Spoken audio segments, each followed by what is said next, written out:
Hi everybody! Hello!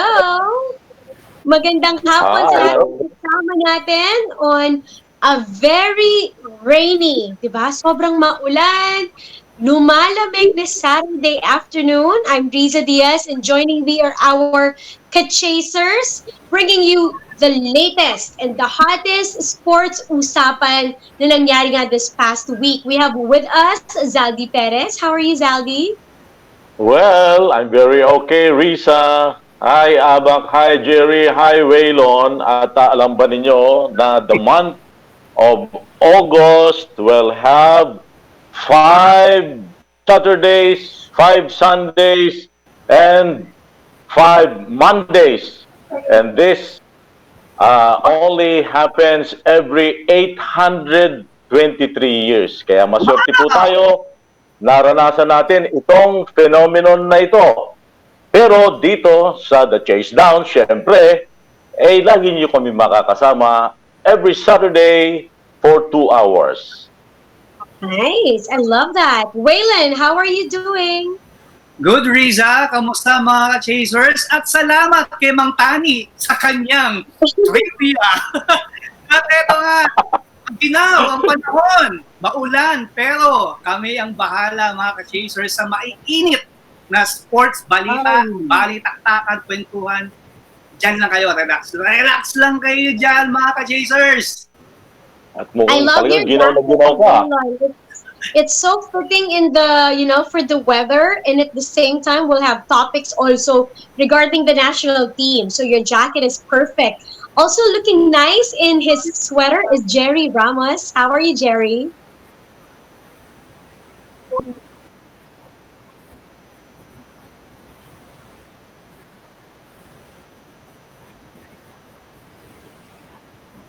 Kumbaga sa empleyado, magiging regular na tayo.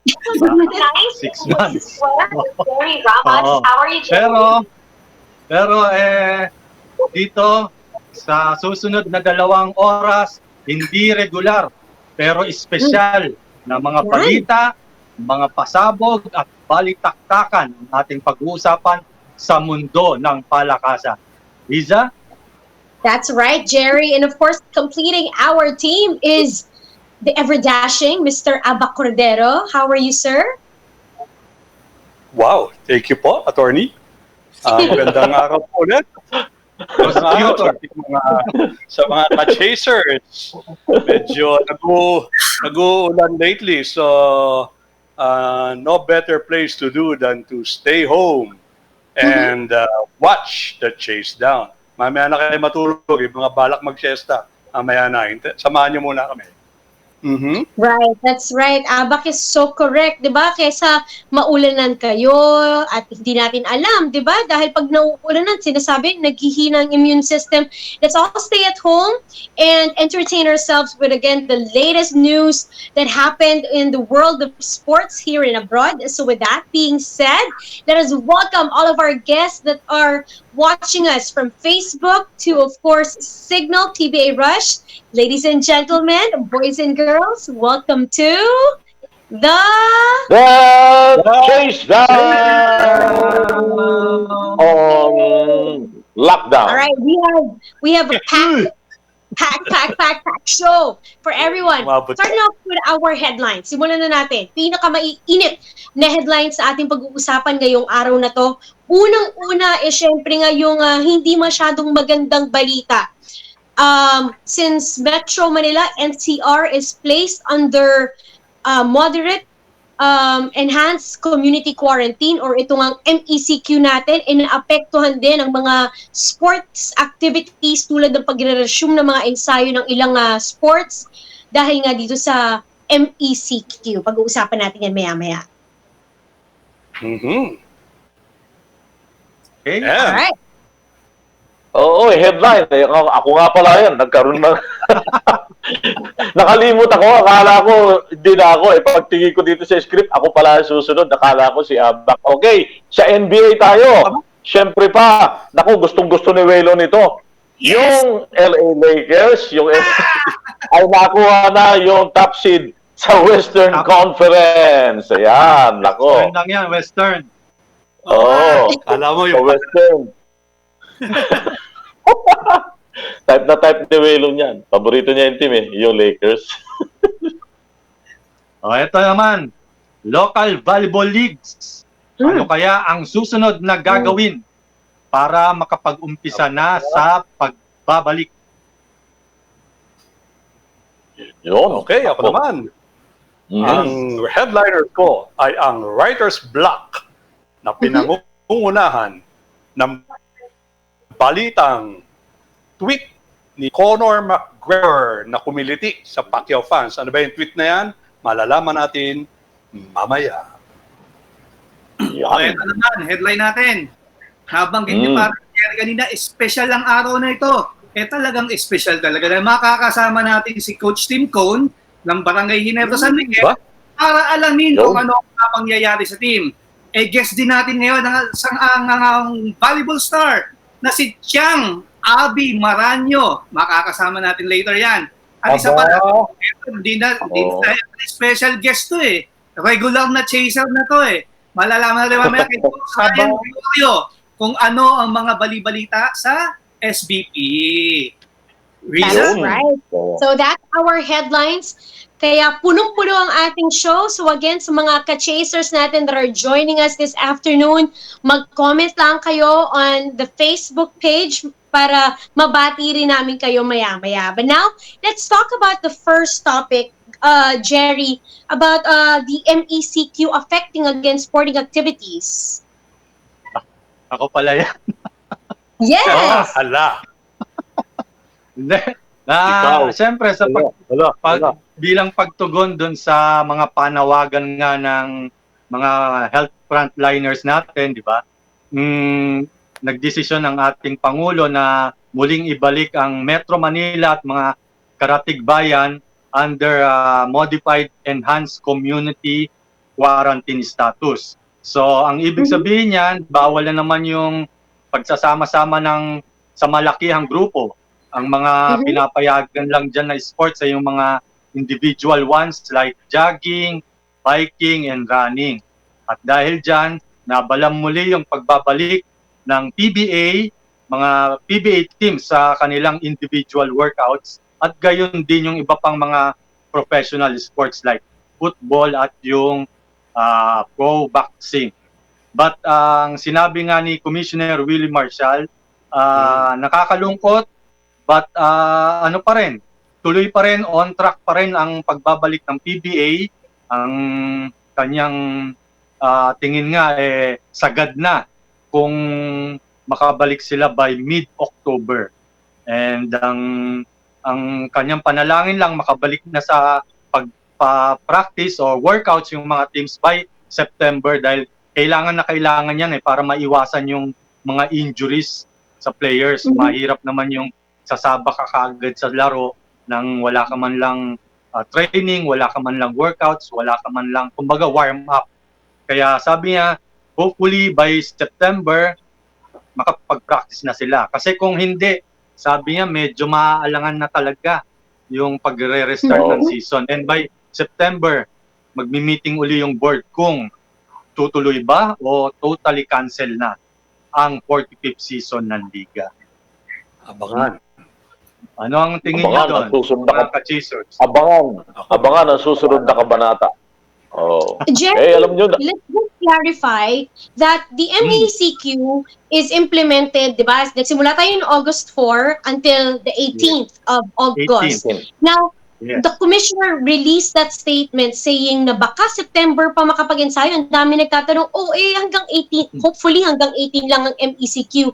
Let's also remind our viewers that hindi pa kasi natatapos or in fact yung ibang players hindi pa nagsasubmit to the swab testing kasi nga bigla tayong na MECQ. So, yan ang mga kailangan pang gawin. Hopefully, we don't get extended from the MECQ and then the players would have to submit and the staff would have to submit themselves to these tests.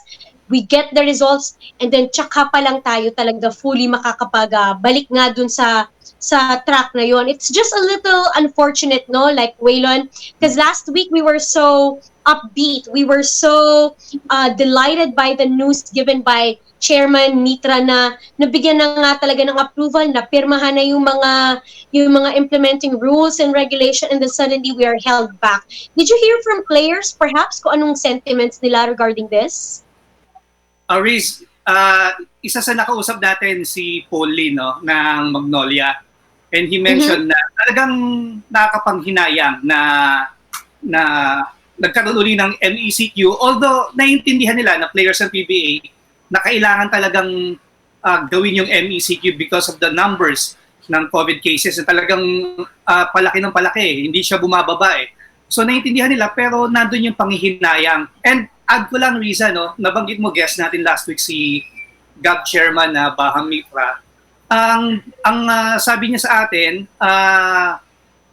kung meron mang maganda dito sa MECQ na nangyari, na hindi natuloy yung practice ng PBA and also the Football League, pwede pang i-review yung joint administrative order na pinirmahan ng GAB, ng PSCN, ng DOH, para siguro mas masala pa nila o madagdagan pa nila yung implementing guidelines para pagbalik dito mga teams ito sa ensayo, talagang maganda yung, kumbaga, ayos na ayos, safe yung mga athletes. Isa sa binanggit ni GAB Chairman Mitra yung suggestion natin sa Chasedown last week na magkaroon ng hotline. So sabi niya, pag-aaralan yun, and possibly magkaroon ng GAB ng hotline, yun nga, nabanggit na doon tatawag yung anonymous caller kung merong player or basketball official na may ibang klaseng ginagawa na out of the guidelines, pwede isumbong. So, in a way, medyo maganda rin for GAB, na at least ma-review nila yung guidelines nila. Please?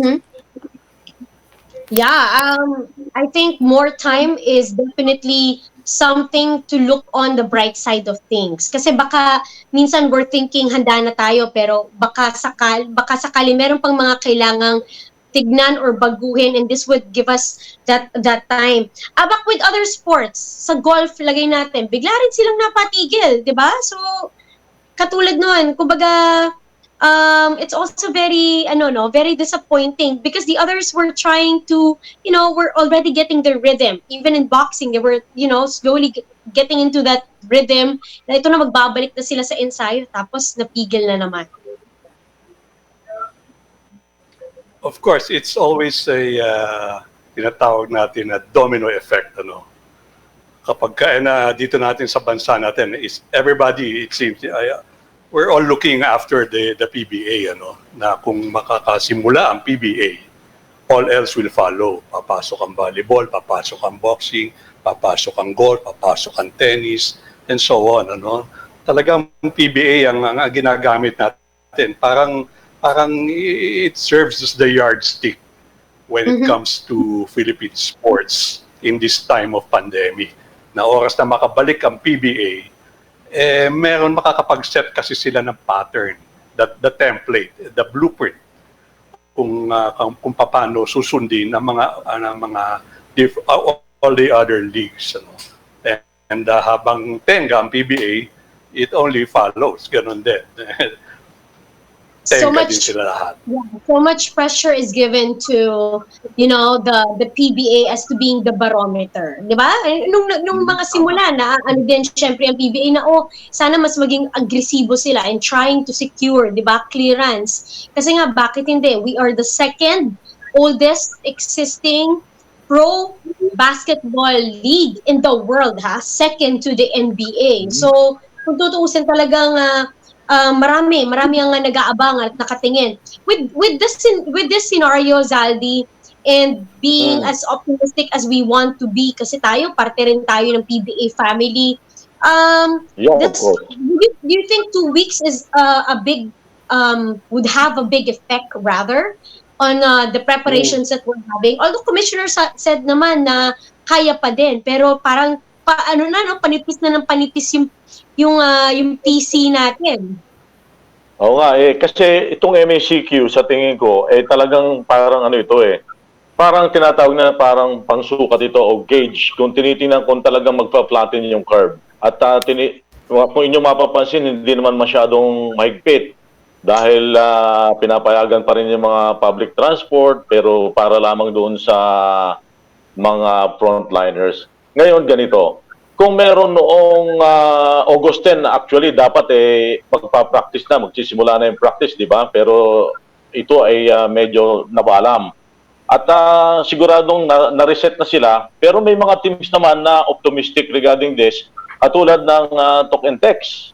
And actually, sinabi nga nung team manager na si Gabi Cui na plano nila na maglagay ng training bubble sa labas ng National Capital Region. At ang tinitingyang option nga ng talk and text ay sa labas ng Metro Manila at na kung saan ay mas mababa yung tinatawag natin na yung MECQ, hindi nakadeklara na MECQ.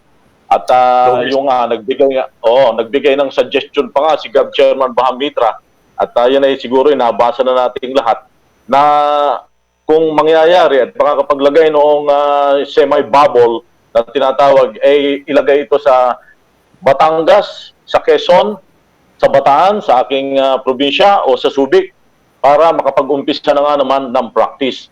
Yun parang matalinong desisyon yun Kasi kung dito ka, magpipilit ka dito sa National Capital Region, ay talagang nandirito yung tinatawag natin na sentro Kaya nga, magandang suggestion yon na magpunta, maglagay ng bubble doon sa kakaunti ang kaso ng COVID-19.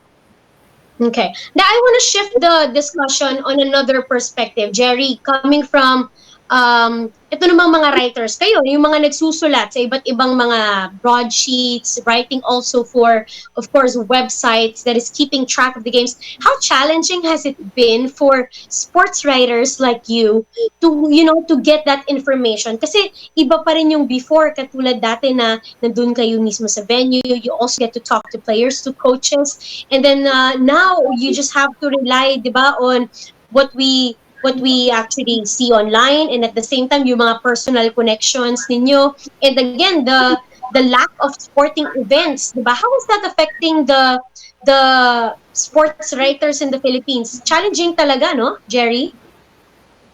Yes, very challenging dahil Riz and mga ka-chasers natin, alam natin ang unang naapektuhan dyan, isa sa mga unang naapektuhan dyan ay yung sports o yung palakasan dahil talagang bawal ang group or mass gatherings, no? So, kung wala kang kinokoberan na events, paano ka gagawa? Paano ang storya mo? Paano ka makakapag-deliver sa mga readers niyo? So, kailangan matyaga ka, very resourceful, kailangan tawagan mo every day, every time yung mga players, mga coaches, mga league officials. And kung mapapansin nyo, lately, puro mga throwback stories na yung naglalabasan di ba? Mga nangyari before na binabalikan na lang, and ang ini-interview mo yung mga players or mga personalities involved, no? Yun ang naging parang pattern lately dahil nga walang mga sporting events na nangyayari sa bansa. Yun ang medyo mahirap sa part ng mga sports writers. But pero saludo kahit paano sa nakakapag-survive, di ba? Yeah, I was gonna say saludo ako, Jerry, sa resilience ng mga sports writers natin. Well, here in the Philippines and abroad, sa paghagilap talaga ng storya na pwedeng ilabas, and at the same time keep the sports fans informed and entertained at the same time. Kasi talagang ang laking bagay ngayon that we stay connected to each other and reading online, and of course, katulad niyan, the Philippine Star from Aba Cordero, we stay connected. Aba, kayo dyan sa publications, nagbago ba yung timpla nyo rin? Kasi I know there's a schedule that you follow. Pagkatapos ng PBA game, pumapasok na yung mga balita. Nagbago ba? Nag-adjusting kayo dyan? Well, as a whole, generally, hard hit ang newspaper industry, because of all the restrictions. Bawal lumabas, so in short, hindi makakabili ng dyaryo ang tao sa kalye, hindi ba? Pero on the brighter side, nakahanap naman ng paraan because if you notice, nagsulputan ngayon ng mga online discussions, mga podcasts, mga Facebook chat groups na mga where sports writers have found a new way to deliver the news, to provide the sports fans the latest as far as their idols, their athletes, their following are concerned. Right. Waylon, for you and me, na tayo nasa venue talaga tayo, 'di ba? Lalo na kunyari PBA game scenario, we're in the venue. I'm sure you miss it a lot. You know, the interaction that we have with the players and the coaches. Kaya nga tama si Coach RG eh. We hope to change the connotation na it's not really social distancing. We're just physically distant, but we're still, we're still able to connect. Moving forward, sa tingin mo, paano tayo mag-a-adjust? Since we cannot do our interviews, itong mga ginagawa natin ngayon, would this be enough na may personal connections tayo sa kanila? We are able to call them. Sa tingin mo, masusustain natin to? Should humaba pa itong quarantines? Actually, Riz, yan yung ginagawa natin ngayon, di ba? Sa mga connections natin with the players, with the coaches, with the officials. I don't know kung paano ang gagawin, particularly ng PBA once na bumalik sila. Kasi sinasabi ng PBA ni Commissioner Willie Marshall na walang audience. I don't know about the media kung paano nila i-handle. Kung pwede ba tayong pumunta, pwede tayong mag-cover, pwede tayong mag-interview. If not, kung talagang players lang doon and talagang bawal, online lang tayo manonood. Kung online interview, talagang, I think this is the new normal na sabi mo, Riz, na hindi mawawala yung pakikipag-socialize yung physical mawawala. Pero dapat, nandun pa rin tayo, kumbaga parang responsibility na natin sa fans, di ba, na ibigay natin sa kanila kung ano yung nangyayari. Not just in the game, but also behind, di ba? Kung ano yung pinagdadaanan nila during the game, tapos may ganito pang problema, pandemic. So I think masusustain, I think, and mas lalo pang mag-i-improve once na dumating tayo dun sa point na nakabalik na yung PBA. Yeah. Yun. At saka yung Risa, may dagdag ko kasi naka-experience din tayo, galing din tayo sa print bago tayo napunta sa broadcast. Doon lumalabas yung yung tinatawag, Risa, na yung mga enterprising story. At yan, alam na alam ni Abakya, ni Jerry, at saka ni Waylon, dahil mga veteranong mga sports writer na yan. Kaya nga, kung tutusin nga, pati yung doon sa PBA, kung masasabi natin, if you would notice, maraming mga sports writer minsan nanduro lang sa opisina nila, nakakapag-cover ng PBA. You know why? Because napapanood nila sa TV and then afterwards, kasi dahil digital na nga ngayon, yung statistics, ipapadala yun doon sa, ipapadala yun sa laptop, enough na yun para mabigyan nila ng color ang istorya. That is yun yung kung gipit-gipit. Now, more than ever, like our players, like the government, like everyone else is trying to adapt, di ba? Ngayon din, even us, the broadcasters and the sportscasters and the writers, talagang kanya-kanya tayong kumbaga sama-sama tayo at kanya-kanyang pagsisikap para maka-adapt. But now we are ready to bring on the show our first guest for this afternoon, and I myself, I am personally super delighted that he is with us. To be very honest with you, I've been covering the PBA for 7 years now. Pero until this very day, hindi ko alam kung bakit pag nakikita ko siya, may kabak pa rin eh. Parang hindi mo siya, there's a certain level of respect talaga na parang starstruck pa rin ako sa kanya, and why not? He happens to be, one of those coaches who was able to win a Grand Slam. Not only once, but twice in his career. Also, hindi lang yon, 3 times nating binigyan ng parangal as Coach of the Year. Imagine. And also the winningest coach in the PBA with 22 titles from Barangay Ginebra San Miguel Gin Kings. Ladies and gentlemen, we have Coach Tim Con. Hey guys. Wow. Ginebra. Here we go. Coach Tim, It's so nice to see you. Still trying to stay busy. Coach Tim, before we would ask about the rest of the team, ikaw muna yung kakamustahin namin. Personally, you and your family, kamusta kayo? We're okay. We're doing fine. I have two children in the United States. One in Washington D.C., my eldest daughter, and then I have a son in San Francisco. So I have one son remaining here. He's only 14 years old. So although my family's spread out, we do a lot of Zooming and we talk a lot. So they're doing great. Both my kids are working from home, and so they're safe and healthy. We're all safe and healthy. I think that's all we can expect at this point.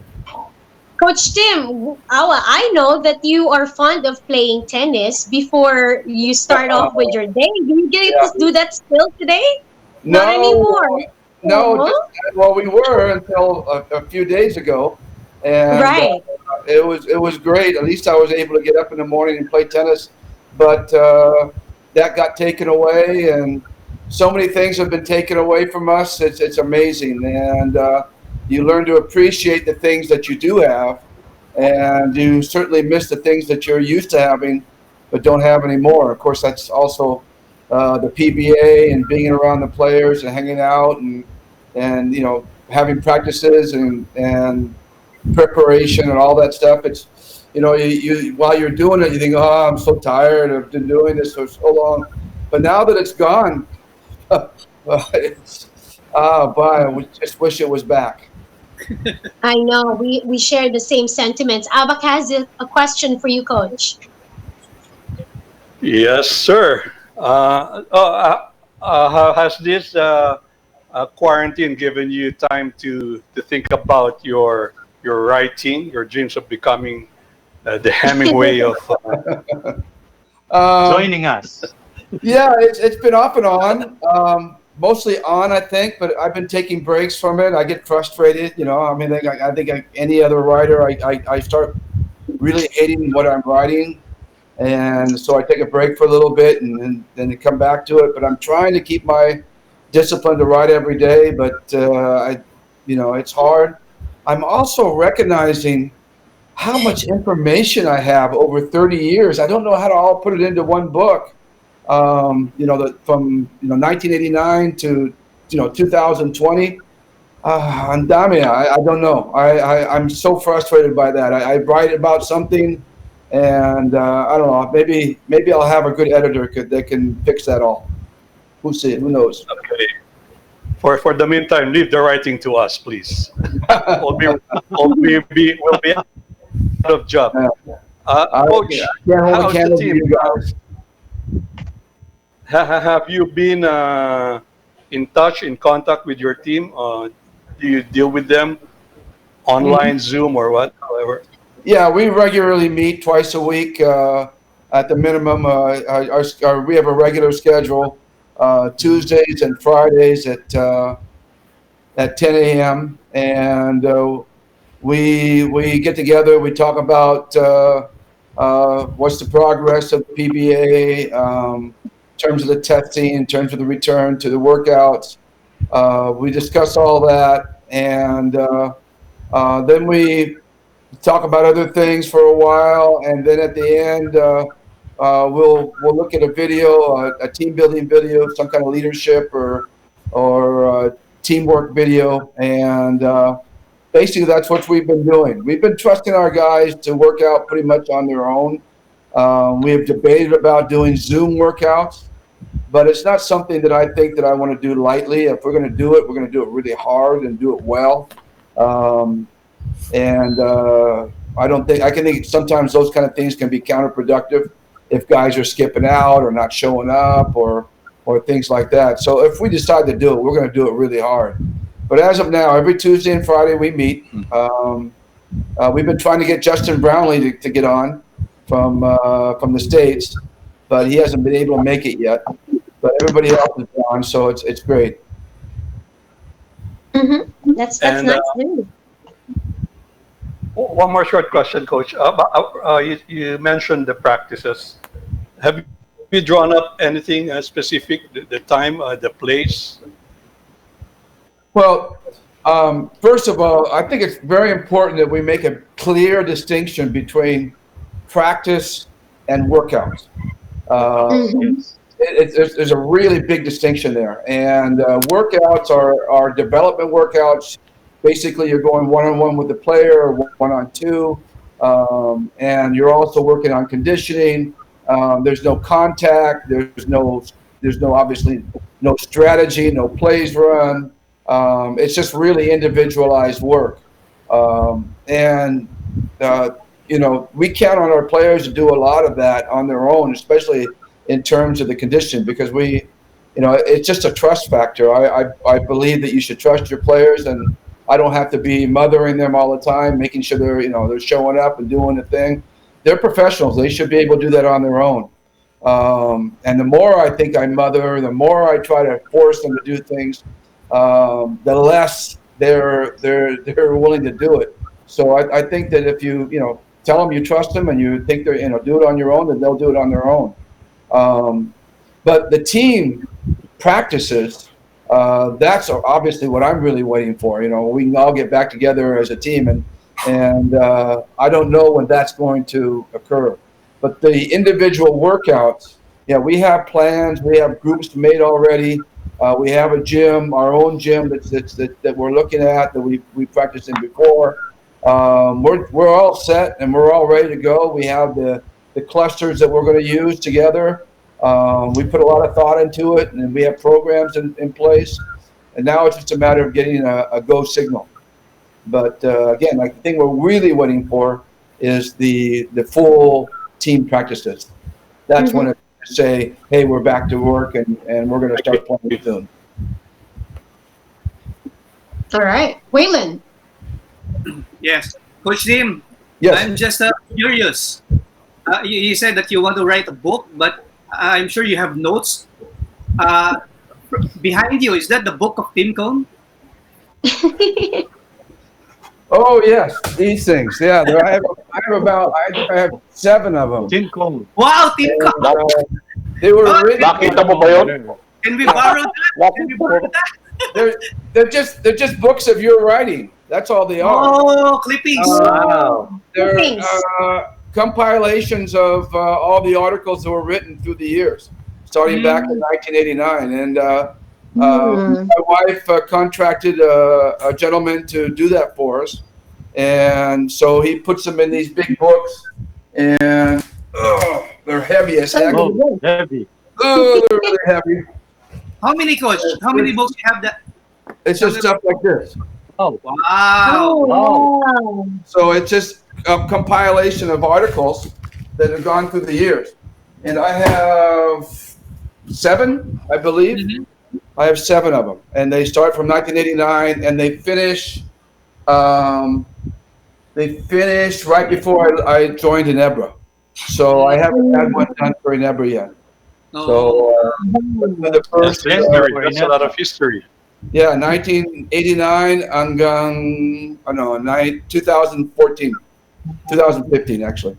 Coach, one of these days, hiramin namin ni Jerry, Abak, and Saldi. I don't know. Hiramin na. We'll borrow that, Coach. Oh, you're gonna borrow? Oh, Baka hindi. Then Baka we'll hindi meron sa atin yan. all about articles basically about that refer to me somehow in all the way through the magazines, the old magazines and the newspapers, Lahat. And so, I mean, I have them here next to me because I'm writing, and so I can refer. It's my reference material. In case I forget something. Good. That is like an encyclopedia of It reconstructs memory. in my mind. It reconstructs in my mind the series of events, and then I can put it all together. But imagine there's 7 of these things, and we're going to try to write one little book out of 7 of these things. Yeah. Nice one, Coach. That- Coach, But you Coach, mentioned that would be a bestseller, right? That would be a bestseller, a sold-out book for I sure. bet. Can you sign my copy, Coach? Please? Of course. You all get free copies of the book that may not come out until 2041. Coach, you mentioned your meetings with the team. Yes. Yeah, what was basically the feelings of the whole Ginebra squad when the MCQ was announced? We were supposed to have our practice last this coming week. So what was basically the feelings of players, the coaches? I think, there's no doubt that we seriously all want to get back to work. I mean, I don't know anybody even in the, that doesn't want to get back to their jobs. And it's, I just got to talk to my wife yesterday and I was just telling her that the idea of waking up again and not having a purpose and, letting the day go by, and it goes by fast, but letting the day go by, it's difficult. It's this is not what we're wired for. Mm-hmm. Whether it be a PBA coach or a PBA player or someone going to an office or, someone diving. I mean, it just, we all have a purpose and all have things that we like to do and want to do. And not without that purpose, it's difficult. And I feel it's that way with our players. Our players really want to get back together. They want to get back together and start working. It's, basketball is a passion. It's their game of life, and it's really something missing when they don't have a chance to do it. And right now, we don't have a chance to do it. Running up and down stairs and doing calisthenics and doing core workout, that doesn't feel that need of that competition to go out and play. So they're in good spots. They're well taken care of. So they're not in a desperate mode, but there is a little bit of depression, I think, going on, and we do want to go back to work. But on the other hand, it's fun to get back together. As soon as we get the better, and you see all those pictures on the Zoom, it becomes very raucous. Guys are trash talking each other and making jokes, and it's a lot of fun for about an hour. We do it for about an hour and a half. It's a lot of fun. All right, Coach. Thank you. Zaldi, your turn. Okay. Hi, how are you? Good afternoon, Coach Hey, Tim. Bob, how you doing, bud? Yeah, I love your shirt for my collections. We have red. Yeah, anyway, I'm going to ask you. I'm going to ask you about your prize player, Japit Aguilar. There were reports that he's been playing pickup games and even going to La Union for a vacation. Have you spoken with Japit Aguilar? He's been breaking protocols. Yeah, one time he went and played, and he told me immediately when I saw him that I made a bad decision, Coach. One of the things that we've tried to impress upon the players and Japith, of course, is the fact that we are Ginebra. And the fact because we are Ginebra, we are the high-profile team. And so it's on us as a group to set the standard, to be the models on how you should be doing things. And I told them, the moment you step out of line and the moment you start doing your own thing or doing something that's against, it's going to come out in the press and people are going to make a big deal about it. We don't always have a lot to talk about right now in terms of press because no games and things. So any little thing that's going to come out, people are going to write about it. People are going to talk about it. It's going to stretch around the city. And I said, you don't want that reputation, and Ginebra does not want that reputation. So it's really on us. He said to not only to be the good boys, but also be the leaders. And so we had a talk about that after what happened with Japith, and I think our guys have stepped up the discipline, and I think they've done a lot better. The good news is that we continue to test our guys, and we don't have any infections. We're all negative, so obviously they're not going out and getting themselves exposed. They're following protocols. So did you impose any sanctions against him? No, I'm not a punishment-like coach. I don't fine people. We don't have fines in our team. The only rule I think we have on the whole team, the only rule we have is if you're a starter for the basketball game, and if you show up late, you will not start. And that's the only real rule we have on our team. All the other rules are unspoken. We don't talk about it. Basically, I said, if you're going to be late to practice, chronically, then eventually you're not going to be on the team. We're going to find a way to get rid of you. But, if you're late once in a while, we'll understand. We always are going to be late because of traffic or whatever. And so we forgive, we remember, but we forgive. But if it becomes chronic, then we start to have a problem. And, that's the way, that's my approach as coaching for the players. It always has been for the last 30 years. And again, I go back to that idea of trust. Once we say this is the way we're going to do it, we trust our guys to go out and do it. And they've seen the results. What happens if they don't? So they walk a narrow line pretty well. I'm proud of our guys. Lucky, drop it. Thank you, Coach. Thank you. Well, again, it's just the fact that we are in Ginebra. I think that's so crucial that we understand. And, if a player from another team probably did that, it might be a small mention. But a player from our team does that, and that's the situation we're in. And that's what gives us, the pride of being in Ginebra. And we have to live up to that pride. We have to live up to that standard. And so we set a high standard. And the people around us and the fans also set a high standard for us. So I think that's important. We have to live up to that standard. Somehow, Coach Tim, it's like a blessing and a curse at the same time, because every little thing you do would be magnified because you are who you are. And at the same time, with that kind of status that you have, the entire team, you have so much power also to influence people in a good way, right? That's well put. Very well put. Exactly what we're talking about. Yeah. Jerry. I agree with you more. The GOAT of coaching, Tim Cone. Thank you. I'm not sure I like to repeat it that way, but thank you very much. Coach, two questions. There's only one GOAT. First, I always have to say this. There's only one GOAT, and that's Baby Dalupan. And don't forget his name. Rest in peace, Baby, but he is the only GOAT, truly, that we've had. We've had a legend, a living legend, in Jaworski, but the GOAT is Baby Dalupan. Okay. Coach, first question. Everybody knows Ginebra is aiming for that championship or the All-Philippine Philippine Cup, and then suddenly comes the pandemic. Does it put the team off from making that goal? Well, I think it equalizes things a little bit. We lose a little bit of momentum. We were playing very well, but it also gives us an opportunity.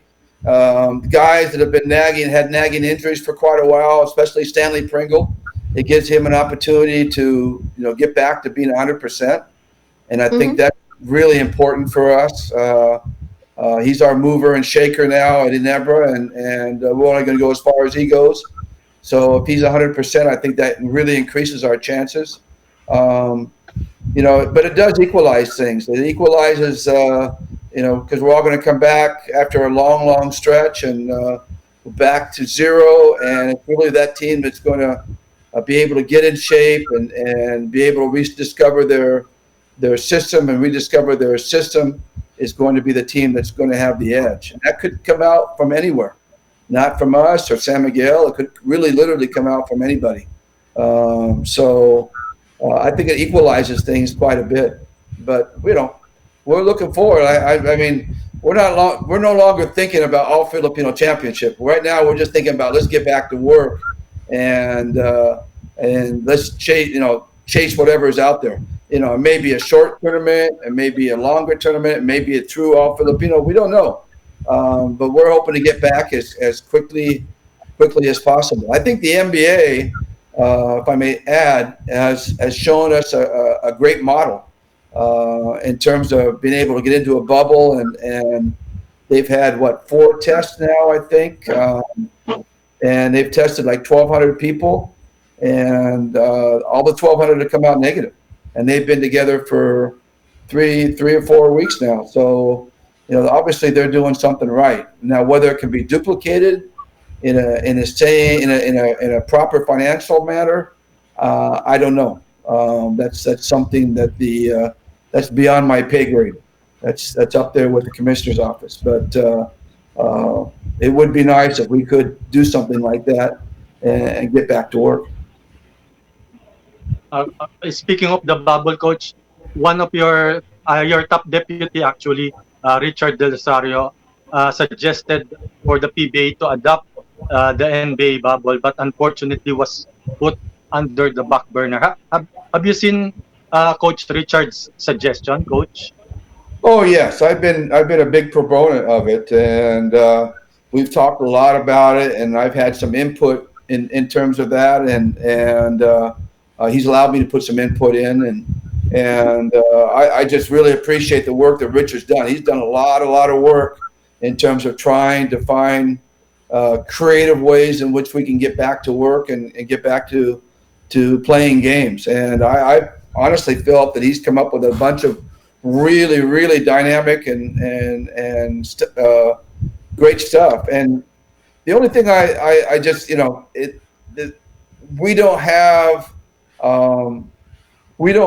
Richard and I don't have, or Richard doesn't have all the things in front of us. In other words, what I'm trying to say is, like, we don't know what one owner is thinking or another owner is thinking, or what owner is capable of, what kind of state they are, their company is in at this point in terms of, the pandemic. Everybody's been hit hard. So there is a financial, everything that Richard has proposed has a financial or needs a financial backing. And whether we have the opportunity to be able to do that financially is really the biggest question, I think. And then the second question is, will the government allow us to do it? That's a big second question, is trying to get permission from the government to do something that would be maybe a little bit out of the box at this point. So, but I really appreciate the work that Richard has done. I know the hours he's put into doing that, and I know the commissioner's working at it too, and so is the board. Right. And again, it's sometimes it's easier said than done, just resuming back to practice. We think it's that simple, but there's so much dynamics that comes into it. We are about to take a very quick break, but Coach Tim Cone will be joining us still for the next part of the show. But before we do that, Coach Tim, I'm just curious, because Waylon saw the book. Okay, we saw that already. I know you also have perhaps thousands of pictures already over the years, but I see a few ones hanging up on your wall. There's one behind you.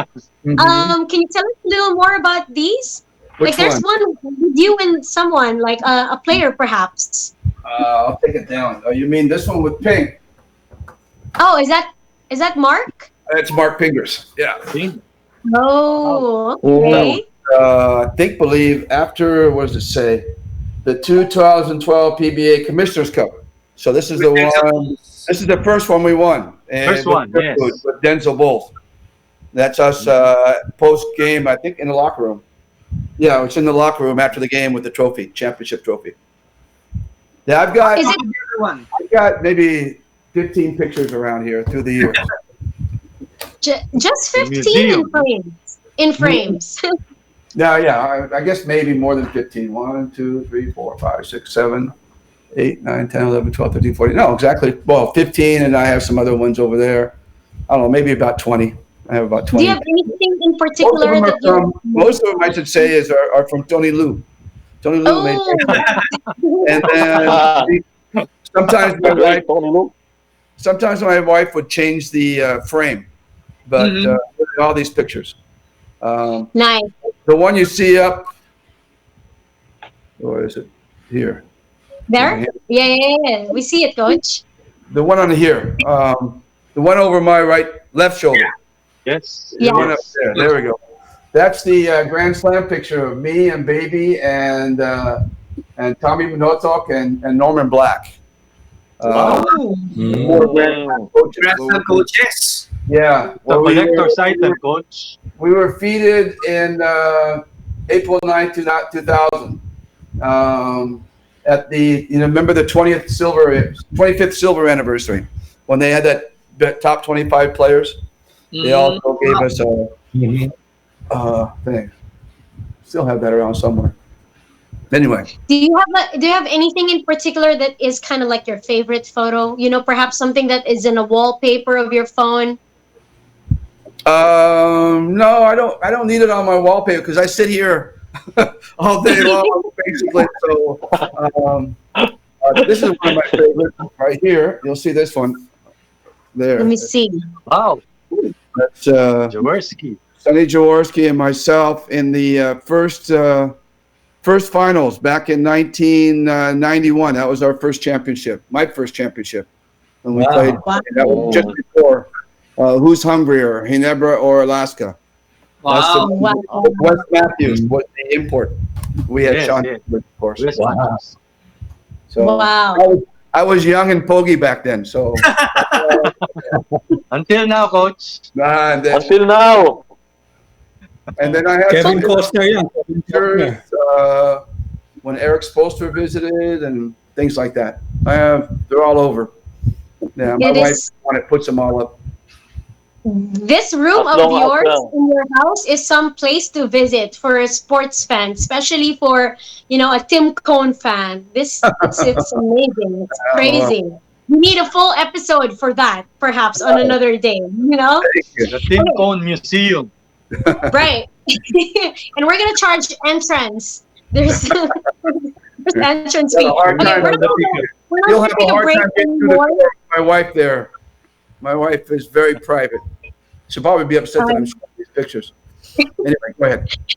I'm sorry. We are not going to take a break anymore. We're gonna go straight to the next topic since we mentioned already, of course, the NBA. Waylon would be leading us with this. Yes, Oris. Eto, 1 week na. Nag-restart na yung NBA. And ang gaganda, kita nyo naman yung mga laban. Puro mga dikit. Na talo ang Boston Celtics sa Milwaukee Bucks. Pero muntik namin silang talunin. Talagang bukod yung dikit. What's your favorite team? May I ask, what's your favorite team in the NBA? My favorite team? People ask me that all the time. I don't really have a favorite NBA team anymore.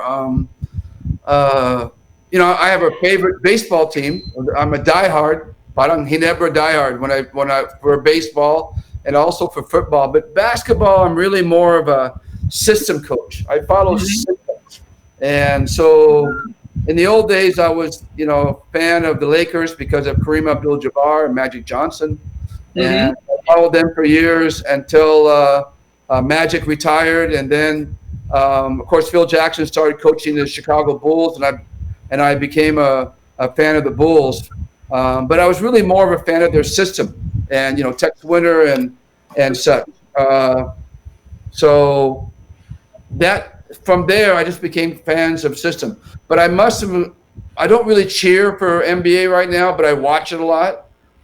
Mostly just for ideas, and I studied the NBA.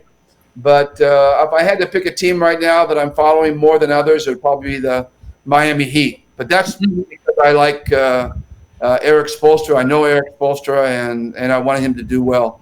So I cheer for Eric Spoelstra's team, I think, more than any other team right now. Okay. Siguro, Coach Tim will agree na talagang yung NBA ngayon, playoff atmosphere na. Madami ang nangyari during the first week. Ang LA Lakers, naku, masamang balita para sa mga taga-Boston Celtics kasi na-clinch na ng LA ang West top seed. Talagang, sa Lakers. I'm sorry. Anti-Lakers. I'm pro-Boston Celtics. Ito nga, maraming nangyari. Nakuha ng LA ang West, ang East naman, ang Milwaukee Bucks, tingin ko malapit-lapit na. And hindi lang yan, may mga players na injury. Kabilang dyan yung sa Memphis Grizzlies si Jaren Jackson. May mga iba na hindi pa nakakalaro. Pero ang maganda na nangyayari ngayon sa NBA, yung East. mukhang set na sila for the playoffs 1 to 8 seed. Ang West naman, pinaglalabanan pa, I think, nandyan sa pinakadulo yung Portland Trail Blazers na medyo mahabol para doon sa last seeding nila. Kanina, banggitin lang natin yung mga nanalo kanina. Siyempre, number 1 yan, Jerry Ramos. Nanalo ang Boston Celtics against the defending champion, Toronto Raptors, 122-100. Tambak. Ito pa, San Antonio Spurs, tinalo ang Utah Jazz, 119-111. Memphis Grizzlies, tinalo against OKC, 121-92. Ang Brooklyn Nets, 119. Sacramento Kings, 106. Ang Philadelphia 76ers, 108. Orlando Magic, 101. At ang New Orleans Pelicans, humabol yan. Tambak kanina yan against Washington Wizards. Pero nanalo 118-107. Bukas tuloy-tuloy ang laro. Siyempre, dito sa Signal TV, abangan niya sa One Sports, ang NBA TV Philippines. Tomorrow may mga laro. Blazers against the LA Clippers, Denver Nuggets versus the Utah Jazz, Indiana Pacers against the Lakers. At ang Miami Heat, ang team ni Coach Tim Cone against the Phoenix Suns, at ang Dallas Mavericks kontra Milwaukee Bucks. Coach Tim, Okay, in this NBA, you mentioned that you like the Miami Heat. But right now, with the way things are going, sino tingin mo, Coach, ang mananalo? I think it's really hard to say, especially because of the way the format is. And I think right now, LA has clinched their number 1 seed, so they don't have a lot to play for at this point. So I'm not surprised that they lost today. Milwaukee has also clinched the number 1 seed. So, but I think that they came out of the break losing. Right before the break, they were already, I think they lost 6 of their 8 games, and so they were in a bad rhythm. So they have tried to spend this bubble time to really try to catch their game and catch their rhythm. So I think that's one of the reasons they're still going hard at it. I think injuries are playing a big part. I know that the Miami Heat, they lost Dragic and Butler, and that, against Milwaukee, and that was a big reason why they lost. So I think there's a lot of, really hard to decide who is going to win at this point. But you still have to favor the Lakers, because when they get it all together again, they'll start playing well. When LeBron shows interest, they'll start playing well. And I think the Lakers and I think the Bucks are the 2 favorite teams. But I wouldn't count out Toronto on the East. I think Toronto could be very good. They're the talk of the bubble right now. And in the West, Houston with their small ball could pose some surprises. And you never know about the Clips. So I think those guys are the favorite teams at this point. Safe answer. Raylon, ano nga pala? Yung Bucks, top seed mo ng East. I want to say Miami Heat for sure, 100%. But I think the younger teams in the NBA, I think some of the younger teams are going to have a better edge over the older teams. So Miami is a very young team, and they can get it going all at the right time. And if they stay healthy, with Bam Adebayo there defending Antetokounmpo, they could very well make a run on the eastern side and get to the finals. You mentioned Coach Tim, Giannis Antetokounmpo. He's showing some MVP numbers. Oh, without a doubt. I watched the Miami Heat Milwaukee Bucks game yesterday, and to see Giannis get the ball in the open court and just blow by, spin for dunks, maybe 5 or 6 times in that game. And the Heat were doing everything they could. They were doing what we call corralling him. They were doing everything they could in transition, but he just was so athletic and so fast and so strong. He just blew by people. So, Giannis is the real deal. It's funny because I remember watching him. I scouted him in the in the summer league, his rookie year. Short story. and I was there during his first year as a rookie in the summer league, and I hardly even knew who he was. I heard about this guy that they called the Greek Freak, and they said he was going to play, and I watched him play, and I tell you, he was terrible. He was absolutely terrible. He was like 6'10", 6'11", super long, super skinny, and just totally out of control. Would get the ball and dribble it off his foot and take wild shots, and I was like, people are excited about this guy. And I was thinking if the NBA had asked me to write a scouting report about him, I would have dissed him. I would have said, forget it. Don't worry about him. He'll never be any good. And so it goes to show what I know. Now he's an MVP and the best player in the NBA. But I tell you, that first year, he was just out of control. He was fun to watch because he was so out of control. Right. Who would have thought, huh? Yeah, who would have thought? Oh, I think probably a lot of people did. I just didn't think. Coach, okay, since you mentioned already that you've been watching and following the games, the NBA games, one thing that, the many changes that the NBA is having now is they don't have fans in the venue, right? With Ginebra having the sixth man as a big factor in the game, what can you say about this? We could have, perhaps we could implement the same thing, the virtual fans, but would it be, it's not going to be the same. Well, hopefully they'll play over the loudspeakers. Ginebra, and that'll get it going. Yeah, without a doubt, it's going to be more difficult without the fans. You can't. The fans are such a huge part of the game, and you can't discount them at all. And especially Ginebra fans. So yeah, it's going to be a big adjustment for us. It's going to be we're going to have to realize that there are certain things that we won't be able to do or rely on without the fans there. We're going to have to learn how to kick ourselves into gear and not rely on the fans to get us into gear. Play big moments without the fans. Those things are all going to be a part of it, and things that we would discuss if we get back together and go. But again, just like the NBA, our guys will play hard. They're professionals.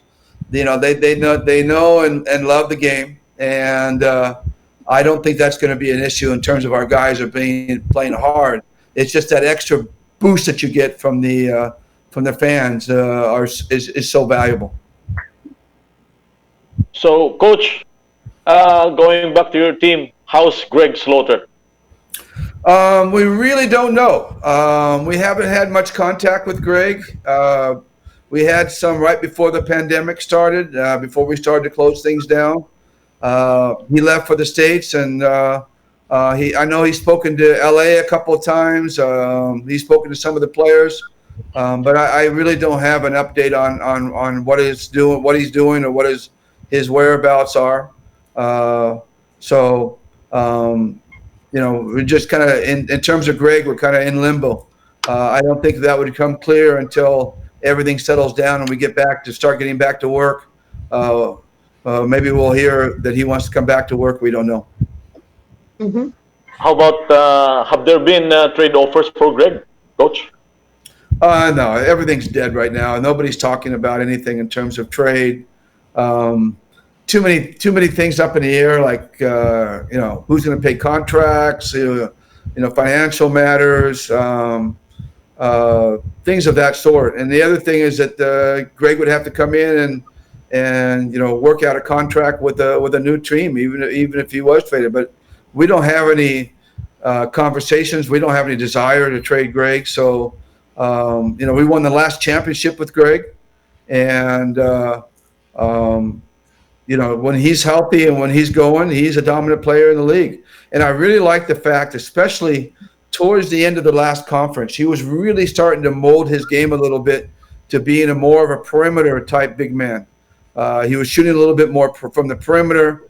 He was running the floor a little bit better. He was setting high screens, doing those things that not just trying to live at the post area, and things that we've been encouraging him to do, and he was taking it to heart. And I thought he was making some real strong progress. And So I think that's that's the direction we would go in if he would come back and join us. We would continue to work on him as a perimeter big, not just a power inside guy. It's very hard to power in the post these days with the way the rules are. It's very hard to power these days, and that's one of the reasons why there's not a lot of post-up work in the PBA or in the NBA. There's always exceptions. Joel Embiid is an exception in the NBA, and of course Junmar is an exception for us in the PBA because of their massive strength. They can hold position and they can bulldoze through a couple of guys that are down on them. But the game has really moved towards the perimeter bigs, and it's up to those perimeter bigs to really adjust. And I thought Greg was starting to make that adjustment very, very well, and I thought he was going to get much, much better at it. He can shoot the ball. Thank you, Coach. Great shooter, by the way. Yeah. Now, Riza? All right. I think we got all bases covered. Chasers, we're good? Riza, ulitin ko lang. Eto, the game we love. Lahat tayo. Ang NBA, nasa Signal na. Signal Home. So, ang paborito natin, mapapanood everyday para sa Signal subscribers. Channel 260 HD at 96 sa SD. Sa Free TV naman, every weekday, Saturdays and Sundays sa TV5. And also sa One Sports, every Monday and Friday. Kaya naku, kung NBA lang din, sagot ng Signal yan. Read? Nice. And hopefully Right. Signal also. Coach Okay, Tim, sorry, you were saying? I was just going to say, I hope PBA is back on Signal too soon. Yes, Soon, Coach, soon. And I remember, again, we were so lucky, at a few times we would have Coach Tim part of the panel, and it would always be very interesting when you're part of us. Coach Tim, what did you give me in the face? You don't enjoy broadcasting with us? I think I have a lot to say. I just don't say it. I think I don't say it very well. And so I'm pretty terrible on those telecasts, but I'm honored to be a part of it. I really, truly am honored to be a part of that. Do you get nervous, Coach Tim, when you, let's say, do of course, coaching is like second nature. What are the things that makes you nervous? Oh, yeah, I get very nervous. I do public speaking. I do corporate speaking, and I get really nervous for corporate speaking. I think anything you don't feel like you're good at, or you're not, it's not second nature to you. I think there's always going to be that nervousness.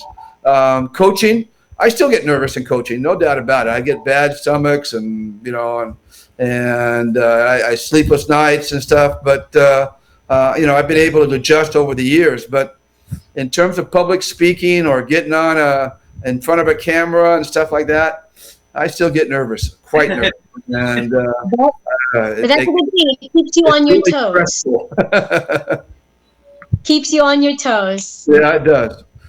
Okay, Coach Tim, your final message for Ginebra fans, for PBA fans, for the sports fans out there that are watching us.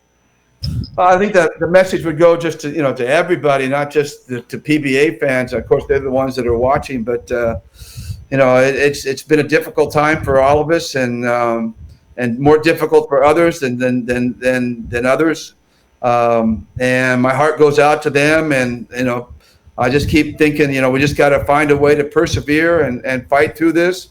I still believe that I'm a big believer that if you fight through adversity, you come out much stronger. And I think as a society, as a people, as a country, if we fight through this together and we come out the other side, we'll be so much stronger as a people and as a country. So my heart's out to all of you. Please stay safe, and I'm hoping we can bring back the PBA soon. I'm hoping all those guys get out in the court and thrill you again. We would just love to do that, and we're going to fight and do everything we can to get ourselves back on there and play good basketball for you. And we wish you all the best. Coach Tim, from our team here, the Chasedown, We Thank want you, to thank Coach. you for spending your entire hour with us on a Saturday. You could be doing something else, but you chose to be with us. Maraming salamat, and we hope to have you again next time. It's only an hour. It seemed like it was like 10 minutes. And also, I talk forever. Sabi ko sa inyo. 5 hours, and it seems like 5 minutes. So, send also yeah, I our would love to love be on again. for Call send me. also our love, please, to your wife and to your children. Thank you so much. My honor. Okay, keep Thank safe, Coach Tim. Okay. Thank you. Thank you, Thank Coach. you, Kevin. Thank you, Thank you. Coach. Bye-bye. See you Bye-bye. again. Salamat po. Thank you so much. Wow, that was awesome. Woo! Yes! Parang ako yung kinabahan eh. Ang daming Grabe, sabi niya, akala niya 5 minutes pa lang. Bumuguin ng Kayang-kaya ng 2 oras eh. Oo. nga eh. Hindi na tayo na konti. Di ba? Are we gonna take a break? Are we Yes. going to, okay, we're going to take a very quick break. When we come back, isa na namang special na bisita. Kaya wag po kayong alis. Magbabalik po ang The Chasedown! Chasedown! We'll be back.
Ayan.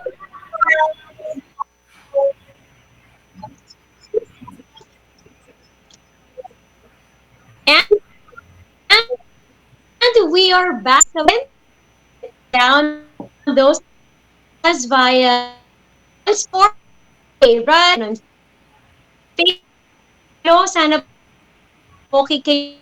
If you are just sayang, you go in talagang on Facebook. So pwede nila ulit mapanood yan dyan. Kala ko balik. Alright. Okay. Next guest. We have a special Nako, bang klase to. Simulan ko lang ito.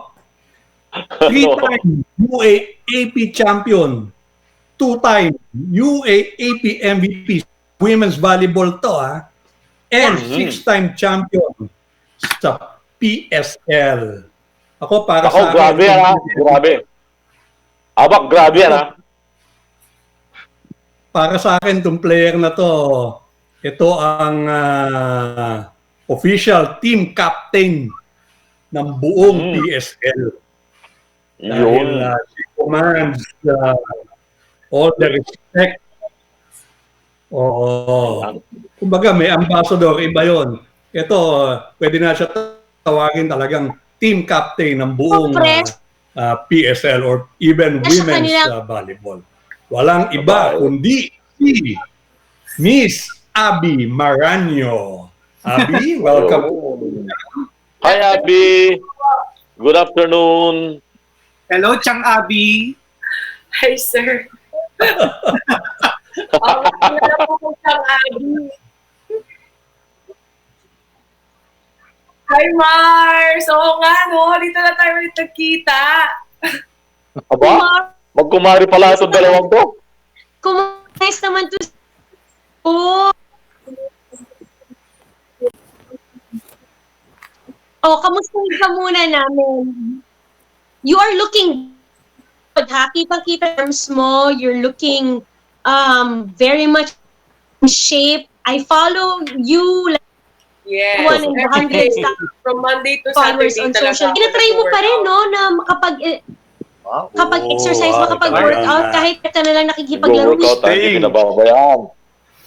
Staying safe and staying in shape. Ha? Talagang, Yes, sir. Nadali mo pa yun, ha? ito. Simulan natin. Aby, Sige. kamusta? Yun lang pala ito. Ang bigat ng tanong na yun. Kamusta? Masyadong matagal pinag-isipan. Kamusta? Mabigat yung tanong na yun. Kamusta ang buhay quarantine, Aby? May mga bago pa tayong natutunan during the lockdown, mga pinagkakabalahan while, of course, staying in shape. Well, bukod po sa pag-workout every day, actually, yung first month na nag-lockdown, medyo hindi pa nagsisink in sa akin na ito na yung buhay eh. Ito na yung magiging new normal. Kasi before, I still have hope na makakabalik agad. Tapos nag-extend na ng ECQ. So, I had to adjust. And right now, I think makapag-adjust na rin po yung katawan ko and mindset ko na ito yung mangyayari. Still hoping na dumating din yung araw makabalik kami ulit sa training together with my teammates. Hindi yung parang lagi lang kasi kaming Zoom meeting, ganyan. During this pandemic, the one thing na mas talagang pinaka-natutunan ko is dapat meron kang savings. Kasi nothing is guaranteed now. Even your work, pwede ma-stop. Especially kami na into sports, natigil talaga yung work namin, ito yung profession namin. Another thing, siguro yung may-reconnect ako with my family. Sa tagal ng panahon po na nag-volleyball ako, lagi akong out of the country or out of town, dito kasama yung mga pamilya ko, mga friends ko. Ito yung time na nabigay sa amin, pahinga. Literal na pahinga. Ang tagal na para is kalahating taon na tayo nagpapahinga. Tapos, mga pinagkakabalahan, during the lockdown po, yung first part ng lockdown, nag-raise kami ng funds para makapagbigay ng PPE sa mga hospital sa ating mga frontliners. Kasama ko dyan mga volleyball players din, like sila Soriano, Amy Ahomiro, Alyssa Valdez, Mika Reyes, at actually sa volleyball community. So we call it Volleyball Gives Back. Volleyball Community Gives Back. So nag-raise kami ng pondo para doon. Tapos sa second wave, namigay din kami ng food pack para sa aming mga volleyball technical officials kasi wala din po silang work. So since na-stop yung mga liga ng volleyball, wala din sila pinagkukuhanan ng kita. So kami mga volleyball players, we came up with this idea na magpa-variety show, ng jerseys, magpa-bead, ganyan. Yun sir, tsaka tinatapos ko din yung masters ko ngayon, online class ako sa Lasal. Hopefully matapos ko this year, ang thesis ko, so yun na lang naman po. Wow, talagang all worthy ang mga pinagkakaabala ni At. Pero pinakamaganda sa sinabi niya, no, dapat may savings ka. Bossing savings. Mahirap na naman. O sige, itutuloy ko na. Aby, balitaan mo naman kami. Ano ba ang latest tungkol sa PSL? Ano ba ang nadidinig mo? Inform ba kayo ng league, ng teams? Anong plano nila? Magbabalik ba sa practices? What? Yes, sir. So regarding that thing po, actually last week, na-approve na ni IATF. Bigyan na kami ng go signal na makabalik. Pero since nag-MECQ, we had to postpone it again. I think nagkaroon na po ng meeting yung mga team owners, tsaka chairman natin sa PSL, si Sir Philip Vico, ating president na si Doc Ian Laure, with the team owners, nag-usap na sila how to go about it. Yung mga safety protocols na pinasa nila kay IATF, approved din ni DOH. So si DOH nagbigay din ng karagdagang safety guidelines para sa amin sa PSL. I think, sir, after MECQ, kung makakabalik tayo sa GCQ, pwede na kaming mag-start ulit ng training. Pero right now, since na-hold ulit, kailangan magsulat muna yung mga team owners makahanap muna yung team owners or mga club teams ng court kung saan kami pwedeng mag-training. After that, pwede na silang mag-message sa LGUs na magkakaroon nga ng magbabalik training na nga yung club team, ganyan. Tapos, 5 players lang per team ang pwede mag-training sa isang araw for 1.5 hours. And then, maximum of 5 coaching assistants. So, all in all, 10 lang dapat yung nandun sa loob ng court. Yun lang yung alam ko na detalye. Bukod din doon, merong mga naka-assign na medical assistant per team na monitor sa amin everyday kung ano yung lagay namin, kalusugan, kasi i-report yun ng i-report. Okay, next question sa mga ka-shifters. Yeah. Chang Aby, kumusta? Ito lang naman po ang tanong ko, Chang. Yung kasi may naririnig tayo. I'm sure sa basketball, familiar ka. NBA, meron sabing bubble.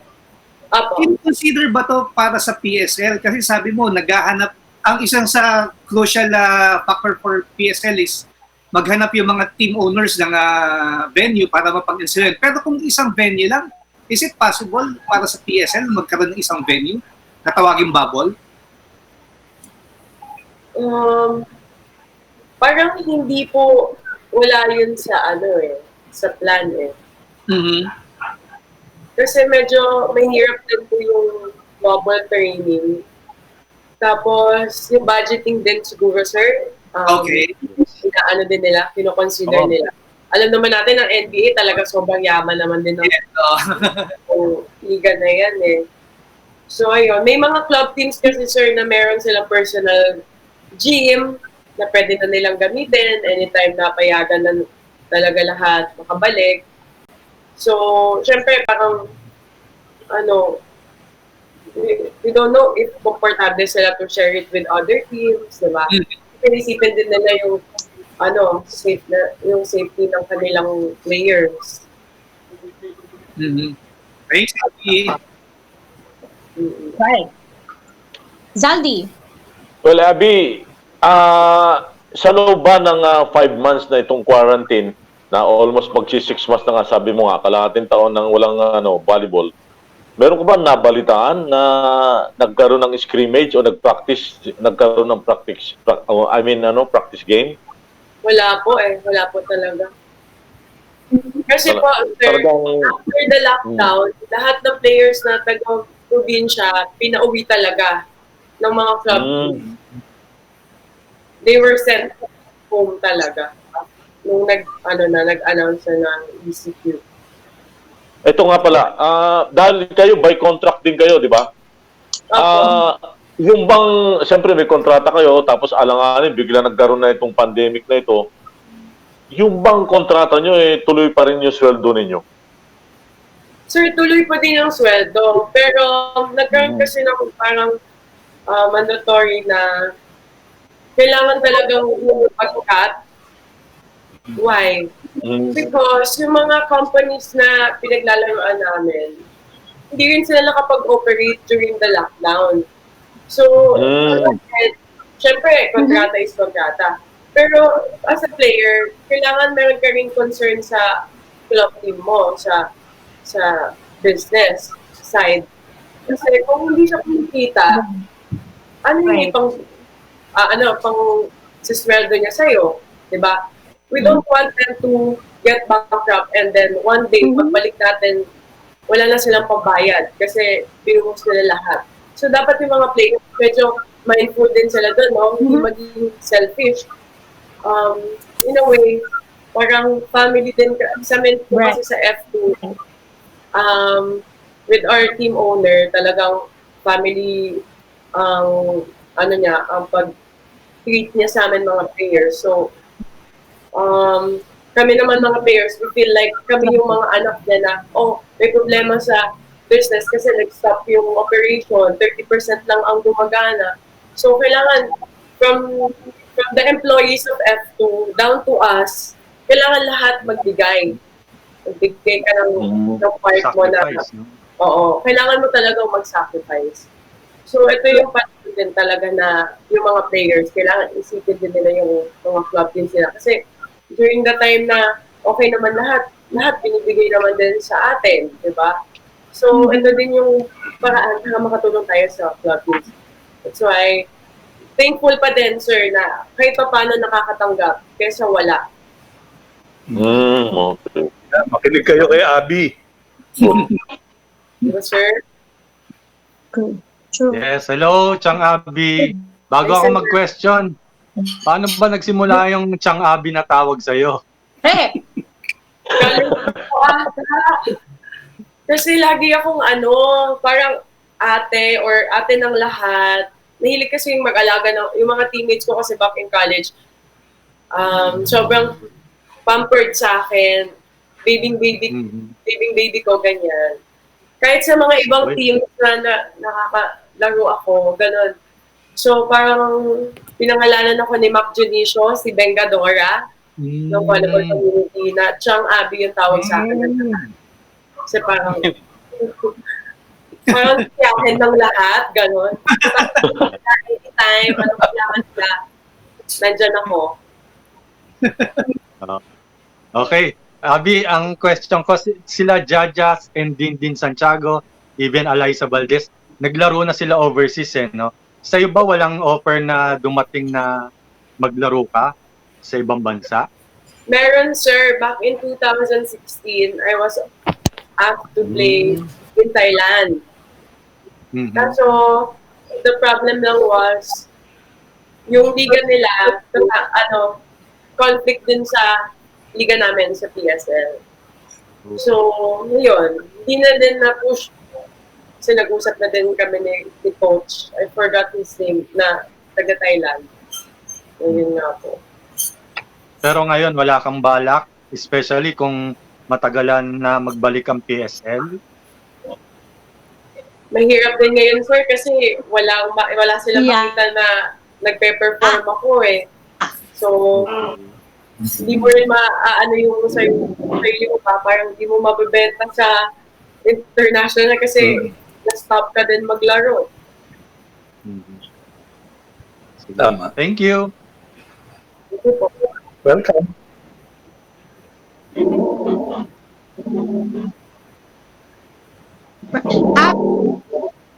Abi, wait lang. Naalala ko, panood ko sa US. Yes. Wow! Entertain. Hindi natin nakakita yun Napasayaw ka. Ayun po. Girl. Sa army. Kasi sir, like, army is really close to my heart. Bukod sa yung tatay ko dating sundalo. Since naging guest player ako ng army, ang dami ko na naging tropa ng mga taga-army, lahat yung mga officers doon. Sobrang mabait sa akin. So, alagang-alaga. Nung nagkaroon ng chance na makapunta ako doon para mag-visit, nakita ko yung mga LSI natin. So,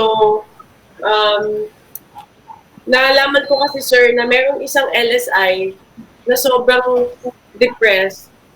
Hindi, parang nabahala lahat ng mga tropa nating sundalo kasi grabe yung depression niya na hindi siya makauwi, ganyan.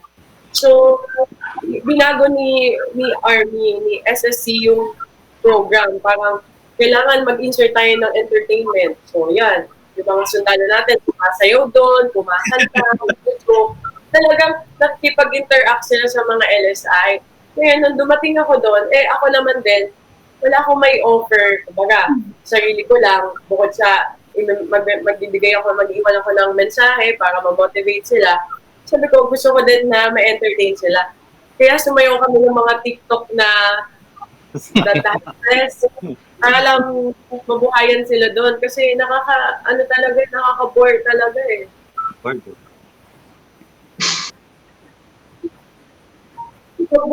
Ang ganda sis nung budol. Nagkago na lahat. Wait, teka lang, masakit sa tuhod. Walang isa.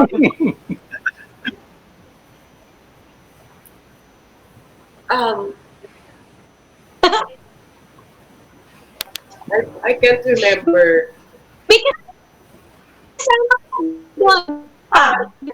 Yeah. Puro mga, basketball player ng Army. Tapos, si Ate Jovelyn Gonzaga kasi, siya naka-assign talaga siya, naka-duty siya dun sa LSI. She's the one who monitors them, kailan yung flight nila, sino yung mga walang ticket, tapos ginagawa nila ng paraan yan, lahat ng mga concerns ng LSI, papabili ng ganito sa labas, sila Ate Jobs yan. Sobrang hands-off ako talaga kay Ate Jobs kasi yung mga natin, mga artists natin na volleyball, like sila Tobino, nandun. Kasi from being a volleyball player, na-shift sila bilang isang talagang frontliner. Lalo na frontliner, oo. Yeah.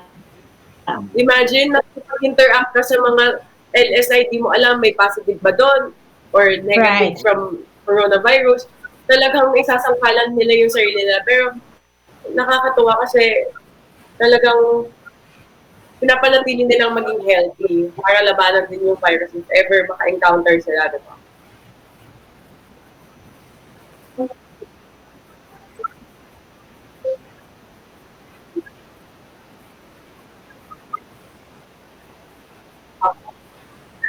Highly entertainers. Totoo. Mamaya.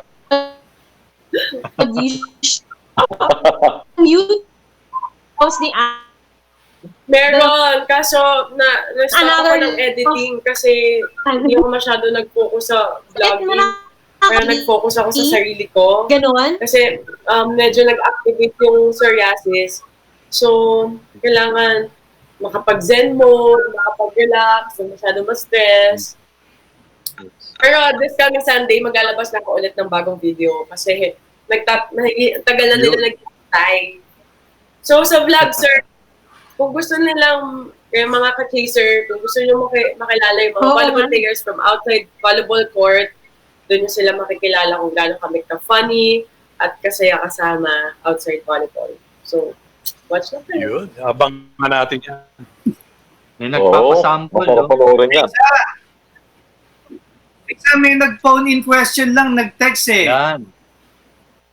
Oo nga, sa akin din. Oo, bukong lahat sa atin, Tiyang Aby, kamusta raw si Babes Bolik? Oh, go. Well, Si Berto, kamusta daw? Kamusta kayo? This quarantine, lalo na. Sabi. Roberta, Roberta, ba't mo Roberta tawag mo? Roberta kasi tawag ko sa kanya, sir. Kamusta kayo this quarantine? Sobrang okay po. Actually, today we're celebrating our 7th year anniversary. Wow! Tagal na, congrats. Nag-ano lang siya nag-order lang siya ng mga cakes. Yan. Okay naman po siya. We're, tuloy-tuloy yung rehab niya kahit dito sa bahay. Tapos, what I do for him is yung mga konting stretching, ganyan. Okay. Oo, sis. Nandito yung pusa. May pusa kami dito. Patsa ni Brian, Dami Aby. yan eh. Nataga namin.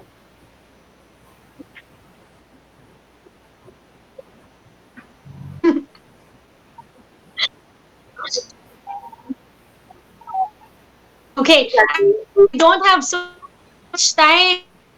Pero, and sila, is one way media ka pwedeng Hi po. i-check your message. Sa lahat, thank you so much, Chasedown, for having me here. It's my pleasure. Also, you guys, keep yourself healthy and fit. Find a way na makapag-workout kayo kahit papano. Hindi lang to para sa mga athletes, but to everyone, para lumakas yung immune system natin at malabanan natin tong virus na to. Kung nabobore kayo, wala kayong magawa, punta kayo sa YouTube, hanapin niyo yung YouTube channel ko, Aby Maraño. Panoodin niyo yung mga nakakatawang eksena namin, mga fun vlogs with my volleyball teammates from different teams. Ayan. You can follow me sa Twitter and Instagram at Aby Maraño. Yun. Thank you so much. God bless in every step of the way. Okay. Thank you. Thank you. Thank you. Lisa. Doon tayo YouTube, mama. Bye-bye. Mama, chup-chup. Thank you, girl. Grabe. Mama. Bye.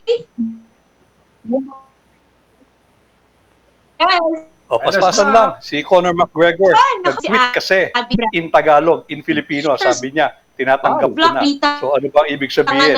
Facility ang Pacquiao fans? Tinatanggap na ba niya? Na maglalaban ba sila? Hindi natin alam. Pero yun ang tweet Bakbakan na yan. And last week naman kasi, ito si Senator Manny Pacquiao, nag-post din sa Instagram niya, coming soon.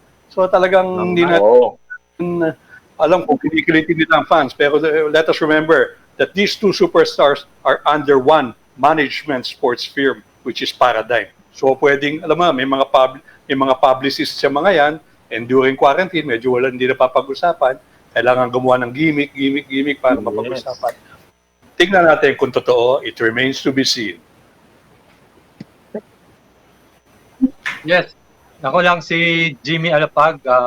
Silang pamilya is contemplating of moving for good sa US owing to the uncertain situation dito sa Pilipinas. Although, just a few days ago, in-announce nga ni LJ Moreno and ni Jimmy that they're having their 4th baby. So, hindi na natin alam kung tuloy-tuloy pa rin yung plano nilang mag-move sa US or hindi with this development. And then, yung isa pa is Si Rabi Al-Husseini naman na lockdown sa Kuwait dahil umalis siya dito last January and hindi niya naman alam na magkakaroon ng ganitong pandemya, kaya hindi siya makabalik ngayon dito sa Pilipinas. Sabi niya, namimiss niya na yung Blackwater family niya, although finished contract na siya doon, kasama siya doon sa trade with NLEX for Poy Eram team trade with NLEX, TNT, and Blackwater. Hindi na siya pinapirma ng NLEX, so free agent na siya technically. As to whether he will be signed by Blackwater or not, pag bumalik siya rito, it remains to be seen. Wiz? Yun. Okay. Yeah, ito naman, balita naman kay James Yap ng Rain or Shine. After niyang sabihin sa atin na tentative, August 11 ang nakabook niya. Unfortunately, yung border sa Qatar, nagsara na naman dahil nga nag-announce ng MECQ dito sa ating bansa. So for now, hindi pa alam ni James kung makaka-uwi siya, pero ready naman siya umuwi. Anytime na makakuha siya ng ticket. Madami nag-aabang. Actually, mga fans niya, fans ng Rain or Shine, of course, fans ng PBA, kung kailan makaka-uwi si paring James natin. At ito pa, Riza, kung pinapanood bumalik. Ano pa? IG ni Paul Lee, nakita niyo ba yung mga masel-masel niya? Dahil from the last 2 months, talagang walang ginawa si Paul kundi hindi lang workout kundi diet. Doon daw niya natuklasan ang talagang sikreto, hindi ka lang basta tatakbo. Talagang you have to watch yung pagkain. So talagang nagbawas si Paul sa pagkain, yung diet niya nag-iba. Kita niyo naman, masel-masel ang So yun. Balita ko nga, Waylon. Yeah. Balita ko nga, Waylon, pati tinga ni Paulie, may muscle na eh.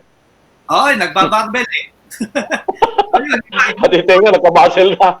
Balik ang ibang Paulie makikita natin. Medyo gumaan daw siya, bumilis.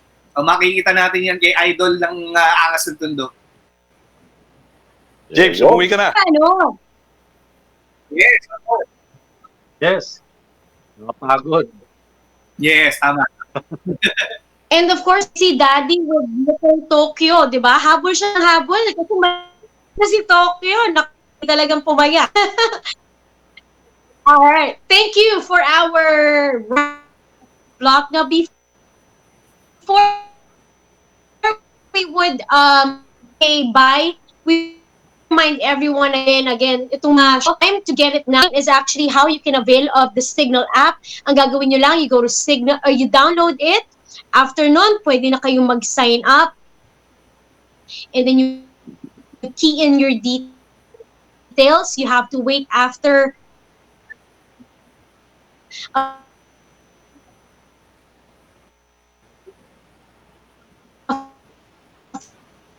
few minutes to get the email. Nandiyan yung activation link ninyo. At pwede nyo isahan, syempre, makapanood. Yes. Oo. May naman. Siyempre. Oo. Balita. Yeah, go. Go ba? Ito, unahin ko na. Coach Buboy Fernandez, Pulanggi, Albay, Vice Mayor Buboy Fernandez, kasama si Bert Gael Salenil at si Boss June, mga tiga Pulanggi. Mga Pulanggenyo, kumusta kayo dyan? Buboy, nakakadami ka na. Yes. Happy birthday sa pamangkin ko. Sa Hilin Apasible, dyan sa Texas, USA. June Navarro, happy birthday. Happy birthday, June. Joey Villar, Sergio birthday. Idol, Riley Tupas, Banji Bagareyes, at saka veteran writer Frank Calapre ng La Solidaridad. Daddy, go ahead. Well, of course, yung nanay ko, lagi ko binabati din. Hindi naman sumasablay sa panonood yun. At saka yung aking misis, si Annie, yan, binabati ko. Yeah. At siyempre, yung mga, lagi nating, mga suki natin, binabati ko rin. Keep safe. Palagi kang mag-iingat po tayo dyan sa COVID na yan para mabalik na tayo doon sa normal na buhay natin. Waylon. Isa na lang. Happy birthday. Happy birthday, Raymond Almasan, PBA and IF referee Bong Androte, happy Oh. birthday. At syempre, Andrew Te. Faith Panlilio Matosa, Uy, Andrew. RJ Kiyocho, brother ko, happy birthday. Nasa San Antonio yan. Si Coach Shaq De Los Santos, Uy. happy birthday. Coach, ingat kayo. Dami, no? Abak? O yung mga wala pa signal, lumipat na kayo sa signal para mapanood nyo NBA. Yes, NBA. All right. Now, again, Lumipat na kayo, 500 lang. today has been super, super fun. And we hope to have you guys again next week. Talaga na mga, marami tayong pwedeng pag-usapan kahit wala talagang sporting activities. And on behalf of our whole team, mula sa aming sa mga ka-chasers, kasama mga kasama natin sa studio, sa kanilang mga bahay, maraming salamat po sa inyong pagtutok. We hope you enjoyed this afternoon as much as I did. On behalf of our ka-chasers, Aba Cordero, Zaldi Perez, Waylon Galvez, and Jerry Ramos, ako po si Riza Diaz. Maraming salamat. We'll see you again next week. This has been The Chasedown! Kami po ang boses ng Community pinagkaisang Pilipinas, 1PH. Thank you! Signal, Have a good signal. weekend! Direk, Bye! Mel, Direk Christian, Mike. Signal. Direk! Hi, Mel! Hi, Direk AB! Hi! Direk AB. Ay,